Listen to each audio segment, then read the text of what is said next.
Hey, good morning guys mula sa Mantikong to. Heto, gusto ko lang pong i-share sa inyo yung opinion ko nga doon sa nalaman ko. Kasi ayon sa nakita ko, sabi doon ay si Cheris daw tsaka yung love life niya ay hiwalay na silang dalawa. Alam mo sa totoo lang guys, kung maaalala niyo, di ba, iniwan ni Cheris yung pamilya niya. Kumbaga, iniwan niya para dito sa love life niya to, sa babae.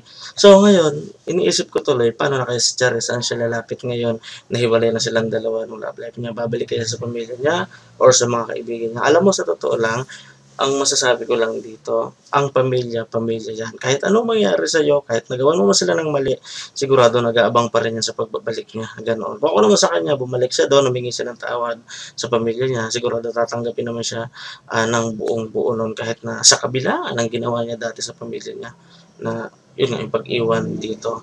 So, ang nasa isip ko naman kung bakit nagkahiwalay itong dalawang to, siguro nagkasawaan yung dalawa. Ganoon. Tsaka sa pagkakaalam ko, parang wala na mga shows with Charis ngayon eh. Wala na rin, siyempre walang pera. Ganoon siguro. So, mahirap ng buhay. Kaya siguro isa din yung sa dahilan kung bakit naghiwalay sila.